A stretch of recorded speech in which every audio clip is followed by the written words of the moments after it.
sick. Now, funny how? I mean, funny like I'm a clown, I amuse you? You're tired as tired. Well, the lunchtime whistle and the morning's finally done.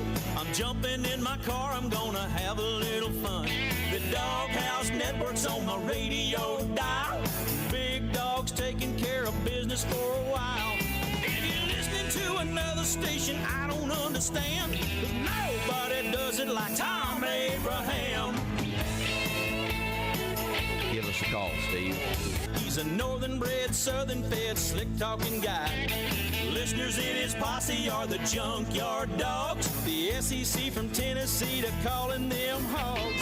From Gainesville up to Lexington to the Titan Tiger Land, nobody does it like Thom Abraham.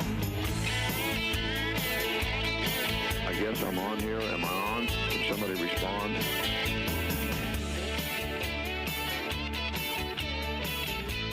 And good afternoon, everyone, and welcome to the Thom Abraham Show. What day is it? It must be Wednesday. I think it's Wednesday. I called it hump day. Oh, yeah, baby. Uh-oh. Guess what day it is? Guess what day it is? Huh?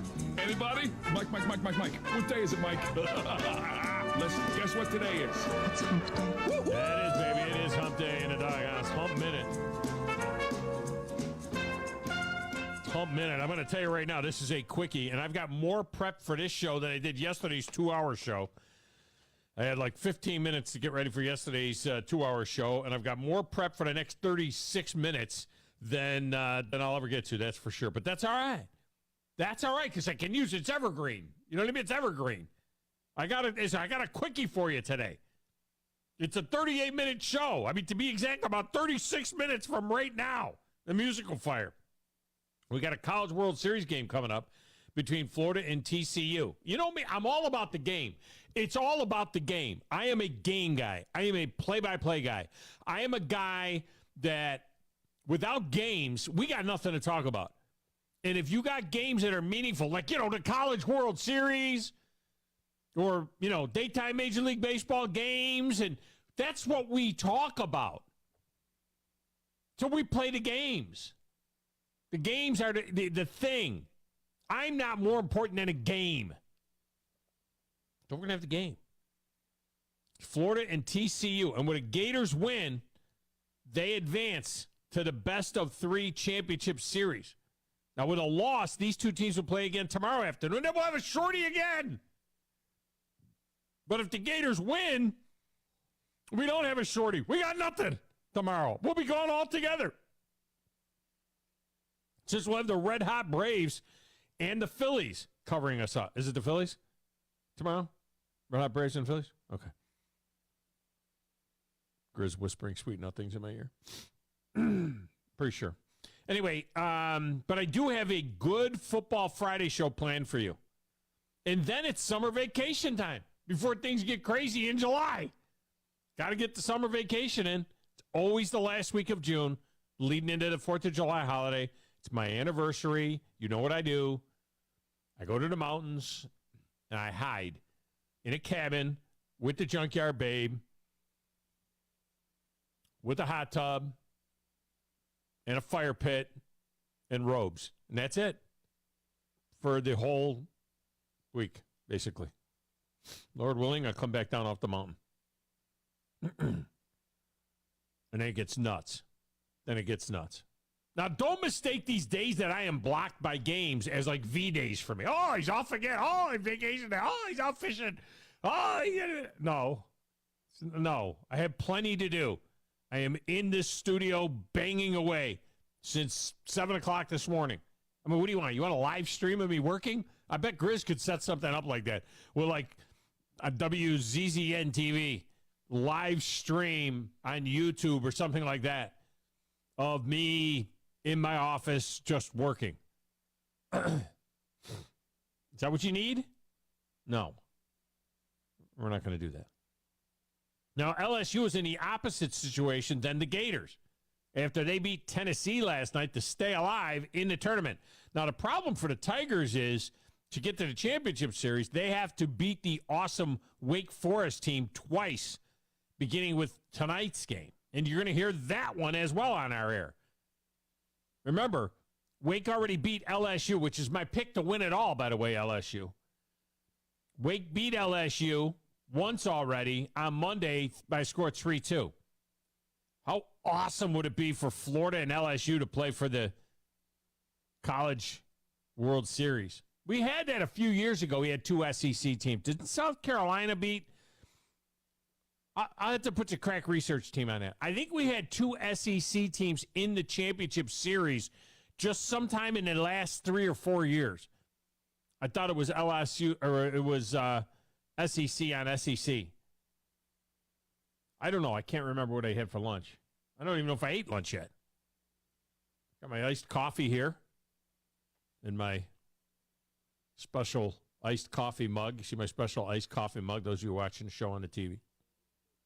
Vandy and Mississippi State in 2021 just came to me. It just jumped into my head. A little voice in my head just told me Vandy and Mississippi State. Florida and LSU, I think back in 2017. I'm not sure. I think that just jumped into my head, too. Oh, it's great to have a crack research team whispering in my ear. South Carolina and Florida in 2011 as well. Oh, God, I love Grizz. He's just talking to me in my ear, telling me all the information that I can regurgitate and tell you guys. I'm telling you, I think Grizz has been a producer of this show longer than anybody. I think he's about to set a record at some particular point in time. Anyway, there's lots of crazy stuff going on in Major League Baseball as well. And the voice of the Trash Pandas, Josh Carey, is back. It's the Country Hardball Talk in Carey's Corner in a few minutes. They also, the Angels, the parent club of the Trash Pandas, they cut 3 guys that were Trash Pandas. They released them. I mean, one of them, Aaron Whitefield. Aaron Whitefield had played quite a bit.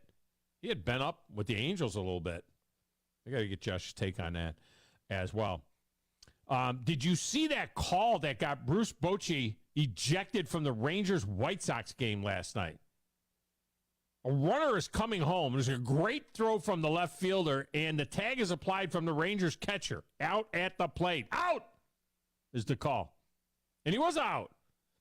The White Sox call for a review, and the call was overturned. And I don't even think they were calling for this review. They were just seeing if he was safe or out.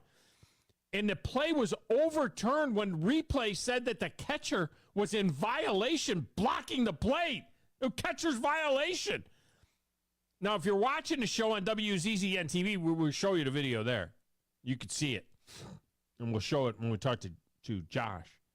Otherwise, I have a picture of the tag up on my Twitter feed and on my Facebook feed. I have it up there. And you can go to @Thom Abraham Show. Wait a minute. I just changed.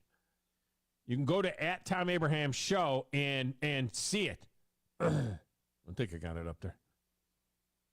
Yeah, I have the whole video up there. Oh, no, wait a minute. Grizz just put the video up there. That's what it is. So Grizz put the video up on, and he tagged me, so it's on the Facebook page, both the Facebook pages. I have just a picture of it. Grizz put the whole video up there. The beginning, Chris Yao says the beginning of the play is what got him, but it was also the wrong call. No, in the beginning, he's not blocking anything. And he crosses across the play. This is what Phillip calls the wussification of Major League Baseball. I mean, come on. It used to be they could block the plate. Now you can't block the plate. Guy is standing over there by the umpire, basically, and makes the tag. I'm just not happy with it. Not happy with the call. All right. Lord of the Rings. Chad is sending me something about Lord of the Rings. Yeah. Was that you? Or was that yesterday? Oh, maybe it was yesterday. You said, did you send me something yesterday about Lord of the Rings? It says we could talk about this. It says Lord of the Rings. Oh, they're talking about I did Jordan and somebody. I think it's. What has been LeBron's best team? Yeah. I care less about LeBron. All right. I also have the results of a Major League Baseball poll of players on several topics, including the best place for baseball to expand to. The players want Nashville, and it isn't close. I posted that as well up there. You should see this poll. It's the 69% of the players they polled said the place to go to is Nashville. That's where Major League, 69%. It's not even close, this poll. It's ridiculous. 69% Nashville, 10% Montreal, 5% Charlotte, 5% Austin, 4% Portland, 2% Vancouver, 2% Salt Lake City. 69% Nashville. It's going to happen, man. We're going to get Nashville. We're going to get Major League Baseball 90 miles from here. I'm telling you. It's going to happen.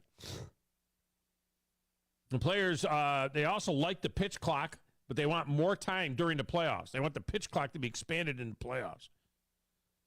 And they think Ohtani is going to the Dodgers. I got the whole poll in front of me. And in high school quarterback news, the number one quarterback in the country, Dylan Raiola, has transferred to his fourth high school in 3 years, one of which he didn't even play for. He just transferred and went to spring ball with them in Phoenix. Now he's in Buford, Georgia. He is a Georgia commit. How comfortable are you about a commit whose daddy was a superstar at Nebraska, Dominic Raiola? And what does this say about Nebraska football and the state of Nebraska football right now? That the number one quarterback in the country is Dominic Raiola's son, and he's going to Georgia. He says he's going to Georgia. The kid's been to 4 high schools in 3 years. And the number 2 quarterback in the country is Julian Just Saying. You got to call him Justin. Why would you name him Justin? The kid's name is Julian Sayin. Sayin. How did you not name that kid Justin Sayin? Just saying. Just saying. He's got to be Julian Just Saying. He beat out Raiola for MVP honors at the Elite 11 quarterback finals in California. The kid laughs at the suggestion that Nick Saban has lost anything on his fastball. Probably have more on that Friday, maybe. Phone lines are open. Don't even bother. I mean, maybe I would take a call like right now if you were to jump in right now. But for the most part, I mean, this is going to be quick and dirty. But you can watch the show at Twitter and Facebook at 97.7 ESPN and on YouTube and on Twitch at WZZN TV. All right, over there in a little glass room with the slanted ceiling, playing the platters of matter and the stacks of wax and whispering sweet nothings in my ear. Who in the blue hell are you? What is your name? Detective. It doesn't matter what your name is. I'm the producer of this show. If I didn't step up, you're nowhere. I put this thing together out of spit and polish. I think this is one of the traits of a really good producer. Keep the talent happy. I'm all jacked up on Mountain Dew. That Tom?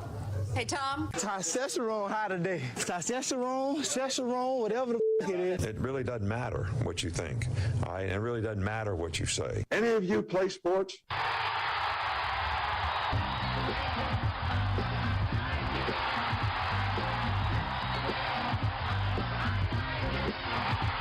So, Grizz, you're working on show topics. What is this Stephen F. Austin story about the bowling team? What the hell is that? So what is that about? I got this one from actually a listener I was talking to. Yeah, it must have come from a listener because, see, this is what happens when we let the listeners, do the show. Well, it was a former employee, Smokey Mike. So it was a former guy at Smokey Mike. So it's just absolutely crazy. Maybe that's why he's a former guy. What is the story? What's the story? Well, I apparently an assistant coach and I guess now because there's no eligibility left for this former player, a former player were having an affair or had a consensual affair, and then he got fired. And then it got even wilder because there's a lot of like texts and weird texts between each other, and then like do we know his how whole old explanation the of how is? it like what now? Do we know how old the former coach was? Because it could be like if he was an assistant coach, wasn't he? Yeah, he was an assistant coach. His wife was the head coach. That's the crazy thing. His wife was the head coach. That's the thing that we didn't get to. You buried the lead. You totally buried the lead. All right, so the assistant head coach, whose wife is the head coach, he's the assistant head coach. I think it was better if I brought it in the end. and he was piddling one of the bowlers on the college bowling team. It was consensual. While his wife is the head coach of the team. She hired her husband, Steve Lemke. Not that Lemke, right? Steve Lemke. Yes. What? No. I said no. Like I'm agreeing. Steve Lemke to work with her as an assistant coach, and he had an extramarital affair with one of the bowlers on the team. Correct. And the wife, who was the head coach, found the text messages, and then she fired her husband for breach of ethics. I mean, she said, he's fired him. You divorce him. Crazy. Where is it? Stephen F. Austin? Yes. What's he? Bowling stand for it. Oh, okay. Bowling team. All right. I wonder which one it's in this picture. I can't tell. Well, I'd say they're kids. They're not really. Well, they're kids, but they're 18 to 22 years olds. They're not high school At kids. the end of the day, I mean, a lot of these people, like we're talking about some of these football players that are when they graduate by the time and they've got 3-year-old children, 2-year-old children. I mean, these are adults. Like Wait, why does it say McKendree on their jerseys? Maybe they're sponsored. No, maybe they're sponsored. No, it's a school, McKendree. It says McKendree, and it says McKendree on their shorts. Maybe that's a different. I don't know. Maybe that's a picture of I don't know if that's that team. Maybe they just like took a picture of a bowling team. They couldn't find it. So, quote, I knew it was kind of a no-no, but there's not a rule saying it can't happen. There's not a law saying that I'm going to jail for doing something like this. There's nothing in stone. I guess it's just an ethics code. You just lose your job upon it, but there's no rule. There's no law that was broken. Yeah, that's all. Your wife's the head coach, and you're doing a horizontal mop with one of the bowlers.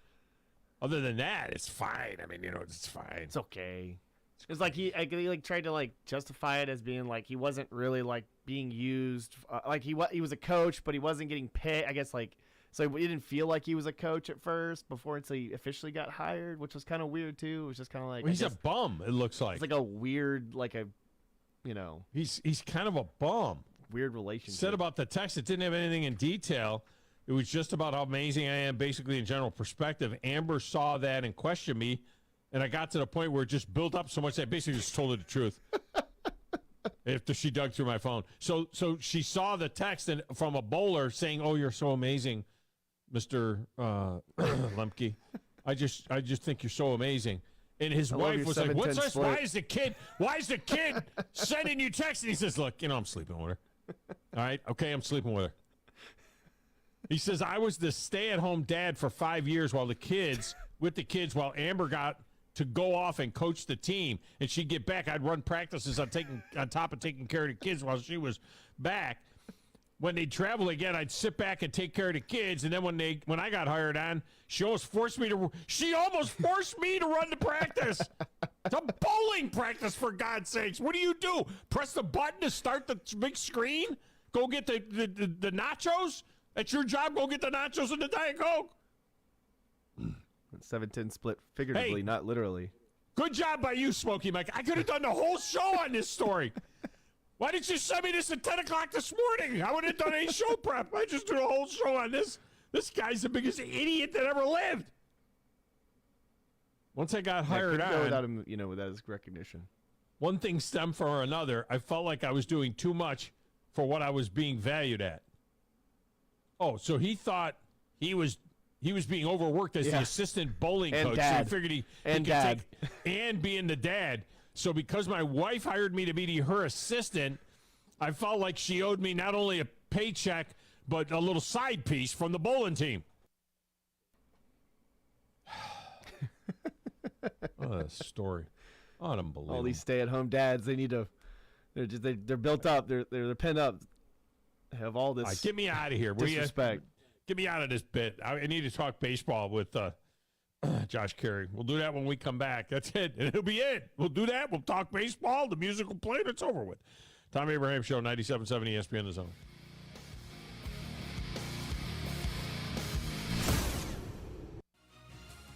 You're listening to the Thom Abraham Show on 97.7 ESPN The Zone.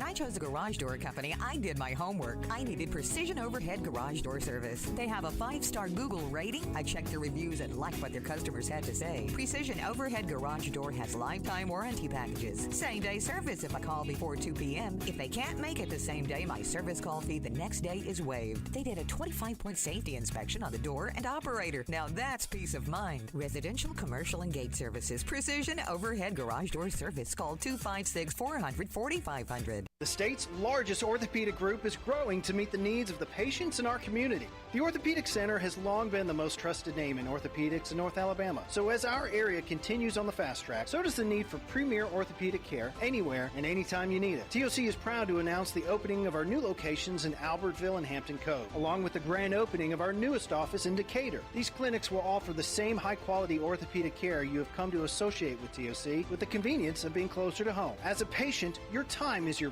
most precious asset, and we recognize that at TOC. That's why we are also proud to announce the opening of our urgent ortho clinics to handle those bumps and bruises that need prompt attention. These clinics are available to care for acute orthopedic injuries with no appointment necessary. With 38 physicians, 20 centers of excellence, and now more than a dozen locations to serve you, TOC will continue to be the name you turn to for the best orthopedic care at the right time. Visit our website at visittoc.com for more information.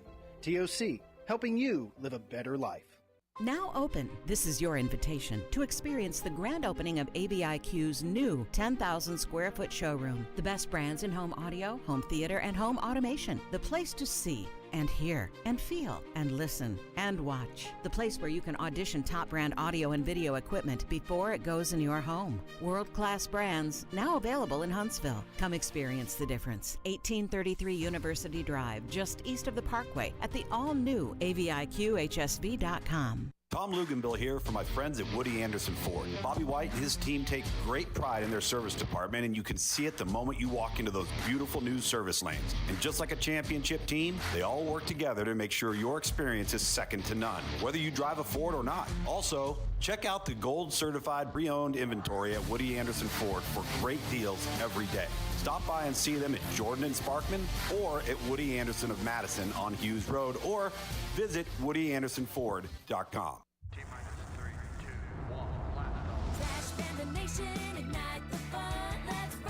Come see your Rocket City Trash Pandas take on the Montgomery Biscuits tonight for another all-you-can-eat Wednesday at Toyota Field. Through the seventh inning, fans will have an unlimited selection of food, including hot dogs, burgers, fries, nachos, popcorn, and fountain drinks. Get your tickets now while they're still available at TrashPandasBaseball.com. Let's rock it. From the Fox 54 Weather Center, I'm Chief Meteorologist Jordan Dressman. A partly sunny to mostly cloudy sky this afternoon. Temperatures only climbing into the upper 70s and lower 80s, well below where we should be this time of year. And don't forget, today is the first day of summer. Scattered showers and thunderstorms are going to be in the forecast through a good majority of the afternoon into the evening. We're going to maintain a small opportunity for rain as we head into the overnight and early into Thursday morning. Temperatures drop into the low and mid 60s. A partly sunny to mostly cloudy sky Thursday afternoon. Temperatures only climb into the upper 70s with scattered showers and thunderstorms. I'm Chief Meteorologist Jordan Dressman on your home for ESPN Radio, 97.7 ESPN The Zone. The best in local sports talk from the 256. We are local. When you're number one, you don't have to worry. We are award-winning. Thank you for listening. 97.7 ESPN The Zone. You'll be set for life. Talking baseball. Klazuski, Campanella, talking baseball. The man and Bobby Fella, the Scooter, the Barber, and the Nuke. They knew them all from Boston to Dubuque, especially Willie, Mickey, and the Duke. And welcome back, Tom Abraham Show. Time to talk a little baseball with the voice of the Rocket City Trash Pandas. By the way, the Trash Pandas have opened up a new team store in the Hughes Plaza at 181 Hughes Road.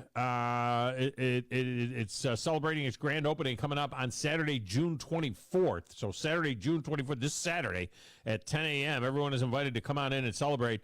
And according to Lindsay Knupp, she says that we are excited to expand our footprint in Madison with the opening of our biggest team store. The community support for the Trash Pandas has been unbelievable, and we look forward to welcoming fans to this new location on Hughes Road. I don't know where this place is. It's 181 Hughes Road, But in terms of like what it's near, Grizz, do you know where the Hughes Plaza is? I'm not sure where exactly the Hughes Plaza is, like in relationship to Bob Jones High School or where it is. Maybe Josh Carey knows. He's kind of busy, broadcasting games for the team, so I don't think he was over there, stocking the new team store, but I think it's cool that they opened that up. He joins us now on the Neighbors Wealth Management Hotline. Josh, welcome to the show. How are you? Hey, big fella. So I know exactly where this is. If you're going north on 72, if you go to the Phase 3 Fitness and Publix Shopping Center, then you've gone too far. It's a little back south toward Madison Boulevard. There's a Jeremiah's Ice Cream. There's Just Love Coffee. I think I know where you're at now. Yeah. Yeah, I think it's right across from the cemetery. So, yeah, it's right there. It's smack dab in the middle of Madison. It's a nice little secondary store to what we have at the ballpark. See, if you just relate everything to the Publix, any Publix anywhere, you say, well, it's just south of the Publix, and then everybody knows where it is. And any street, because there's a Publix on every major road everywhere, it seems like. And if you just say it's south of the Publix or it's north of the Publix, then we know where it is. I mean, it's pretty easy that way, But that's good. Yeah. I'm glad that they did that. That's neat to have it just, you would think that after the initial deal that it would kind of die down a little bit. But this continues to be such a popular name and such popular gear that the community just keeps buying up Trash Panda gear. Yeah, well, what's cool is we keep trying to stay fresh. I mean, we did the Blue Halo jerseys, which we still wear every Friday. The Lunaticos, the Copa de Version initiative that we've taken this year. We're going to have our second one of those this upcoming Sunday. So, you got Sprocket, you got the Trash Panda, you got the typical logo. Now, how do you keep it fresh? And so far, our marketing folks have done a pretty good job of doing that, and I'm sure we'll continue to come up with ideas in the future. Now, one of the things that happens, with a minor league team is sometimes there are personnel decisions that are made up above at the big club, and it affects the farm system. And, 3 guys that have been pretty solid contributors to the Trash Pandas are gone now. The one that kind of surprised me was Aaron Whitefield, because he had a cup of coffee or two with the big club, and but they went ahead and decided to release these guys, right? Yeah, when you look at Aaron and you look at Ryan Aguilar, 2 great guys, by the way, but they're in their upper 20s. I know in Aaron's case, he's 26. I think Ryan was 28 or 29. You're hitting below 200. The team's not playing all that well. It's one of those decisions where the Major League Club is looking at and saying, look, are these guys really a part of our future, or do we need to start moving on and getting some younger guys in there who we think can contribute right now? And that decision was made. Now, last year, if you recall, we didn't see a whole lot of this because the team was playing so well. Aguilar was having a season to remember. He went to the majors briefly last year. Aaron Whitefield had a solid season, was called up as well. So there was no need to make a move at that time. Both of those guys were having outstanding years. Same thing, the history did not repeat itself. Kevin Maitan, believe it or not, I was a little surprised by him only because he signed for such a hefty amount, and he's still only 23, 24 years old.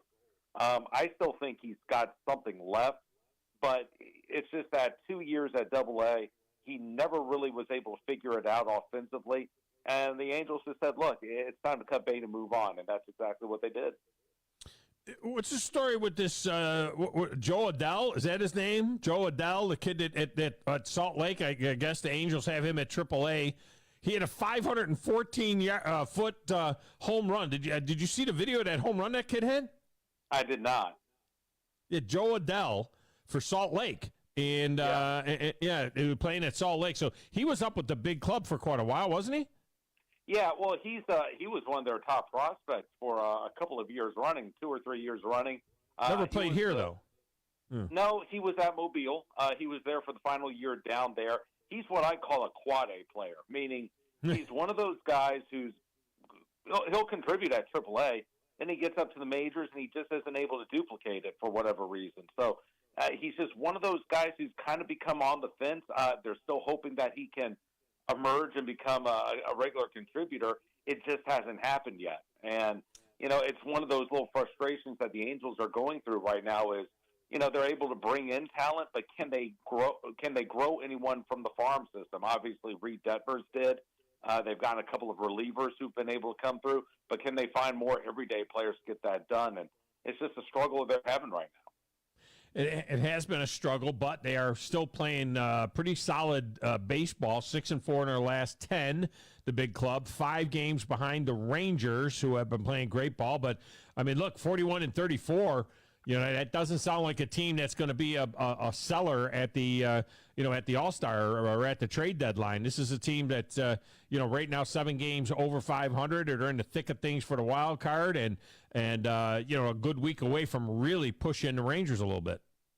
Yeah, and what was really impressive is they went to Arlington last week, took 3 of 4. Then they took care of business against Kansas City. They beat up on the Cubs and the Mariners the week before. They're beating up on bad teams, and they're playing really well against good ones. Now, they dropped one last night to the Dodgers. They'll get them again here this evening. But what they've been able to do is not only have they been able to make themselves a contender for the postseason this year, it's also going to give them more time to sell themselves on Shohei and say, look, we're committed to winning, not just now but in the future, and we want you on board. So this is all really shaping up nicely for them. Don't forget about the Astros. Obviously, they're still right there, and don't forget about. And obviously, the Rangers are having a nice year as well. But it's going to be interesting, and because of the extra playoff team, they're going to be a contender when we get to September. The old if the playoffs started today bit, I like that. I always like that, but they don't. But if it did, they're in. I mean, right now, it would be the Orioles, the Yankees, and the Angels will be the 3 wild card teams right now, and there are 3 other legit teams battling for that: Toronto Blue Jays, Boston Red Sox, Seattle Mariners. I think about where you would draw the line. Seattle about 4 out of the wild card race right now. So basically, anybody that's 500, Seattle's 35-36, and they're 4 games out. So basically, with this new system, 500 puts you in the race. You got to be sub 500 to be considered kind of out of it. Anybody that's 500 or better still's got a shot all season long. Yeah, I mean, right now it looks good. I don't necessarily like that. I like to have teams that are a little better than the rest, but that's the old school side of me talking. But if nothing else, it allows more fan bases to stay invested in the game during the regular season. Obviously you're going to have your exceptions. You're going to have the A's. You're going to have the Royals. You're going to have teams like that are well out of it right now. But, it wasn't that long ago, a team like the Mariners, they would already be thinking to next season. But here they are still very much in the thick of it, even if they are a game under 500. So to each his own. I still prefer having less teams, better playoffs, shorter playoffs. But that ain't happening, and it's not going to happen anytime soon. No, it's not, and it's just because to me, when you have the scenario of less teams in it, the whole season feels like playoffs. So you get drama all season long, and then you get 2 months. August and September become playoff races basically, and they say, well, you're bringing all these other teams in. Yeah, but also all the teams, the best teams in baseball, 5 or 6 of them in each league, they're locked in and they're not involved in these races because they know they're in the playoff already. I mean, so it's like, do you want drama at the top or do you want drama in the middle? I'd rather have the drama at the top. Josh Carey with us here. Speaking of drama, did you see the play at the plate last night between the White Sox and the Rangers, where the kid makes a great throw from left field, and they peg him out at home? Elvis Andrus coming home for the White Sox, and they go to review it, just to review whether it was safe or not, based in terms of touching the plate. And the umpire comes back and says he's out based on catcher interference, basically, or a violation on the catcher. And he called him safe, I should say, on a violation on the catcher blocking the plate. And I'm like, where do you want him to go? I mean, what's the catcher supposed to do? Levitate over the plate? I don't get it. So apparently what happened was the White Sox challenged on both ends. Was he safe or out, and was the catcher impeding him or in violation, right? So they did challenge on both. Here's what's funny. I went back and I did see the play. Even Steve Stone, the White Sox color commentator, was like, I have no idea what I'm looking at. He's like, I don't know what they're calling. I don't understand why they're calling it. We'll take it. Yeah, but from what I understand about the rule, and for those who don't know, this is centered around the Buster Posey rule, right? Mm-hmm. You can't block the play. You can't have a collision. We're trying to avoid concussions, all this stuff. Basically, what it is unless the catcher is going for the ball or has possession of the ball, he cannot block the play. Well, here's the deal. He's trying to get the ball, number one, but if you look at him, his left foot, is right in the middle of home plate, so he's not impeding the base by any means. The only thing I could imagine that the umpires are saying is that his presence on home plate was impeding the pass. That's the only thing I can think of. He's behind the plate. His body is actually all behind the plate. He's got a foot on the plate, but his entire body is behind the plate, and he's just reaching across the plate to tag the guy. I don't know what else you would do. In other words, every guy at third or second would be out. Every play that you could call that looks like a tag on a stolen base attempt at second base. You'd call a guy out. You know what I mean? That's basically how they tag them when they're coming in. Yeah, and it's one of the problems with the rule is that I don't think anyone has really ever come out and made a definitive hard line with that rule. I think the umpires who used it last night, they were probably a little overzealous in how they ruled it. Was it by the book? Perhaps, but I still don't really understand. I guess what I'm saying is him being on top of the base, is that impeding the runner to the base? I don't think so. I think they got it wrong last night. And as a result, the Rangers lost a game that they very easily could have won on a bad call. But again, it's one of these loosely defined rules that has only come up in the last 10 years or so, and no one has really been able to firmly define what's the rule and what isn't. And it's one of those things that officials up in New York really need to sit down and talk about. All right, in our last minute before we go off to the College Baseball World Series, poll of Major League Baseball players, 100 Major League Baseball players anonymously polled, 69% of them said that Nashville is the best place for baseball to expand to. Only 10% said Montreal. Everybody else was single digits. It was overwhelming. They want Major League Baseball. The players want Major League Baseball in Nashville. I think it would be a good thing for minor league baseball here to have Major League Baseball 90 to 100 miles away in Nashville. But what were your thoughts about the possibility of Major League Baseball in Nashville? Yeah, well, I didn't know about that statistic, but it's not a secret. I mean, it's been them, Charlotte, Montreal, and Vegas is getting one. So yeah, they didn't even count Vegas because they're getting a team already. Montreal was second at 10%. Charlotte got 5%. Austin, Texas, 5%. Portland, 4%. Vancouver, 2%. Salt Lake City, 2%. Nashville, 69%. I'm like, wow. Yeah. Well, number one, it's a great city. You know that. And it's one of those cities that's growing. And I know there are a lot of guys from this region, not just Nashville, but just Tennessee and North Alabama, who are familiar with the area. And so it makes a lot of sense. It's just such a perfect relationship. It's going to happen. I don't think it'll happen probably in the next 8 to 10 years or so, but it's coming, and it'll just be interesting to see how quickly it takes for it all to happen. I'm going to say 4 years. How about that? So we'll have that conversation. Really? I think 4 years. I think baseball's going to 32, and they're going to make the announcement within the next 2 or 3 years. I think it could happen. You got to find it somewhere else, and maybe Charlotte's it. I don't know. Maybe Charlotte. Maybe it's Portland. Maybe they go west, one south. I don't know. Yeah, all right. I don't know. Maybe Oakland. Who knows? Maybe they'll build a stadium now. Appreciate you as always, Josh. Have a great call today, and we'll look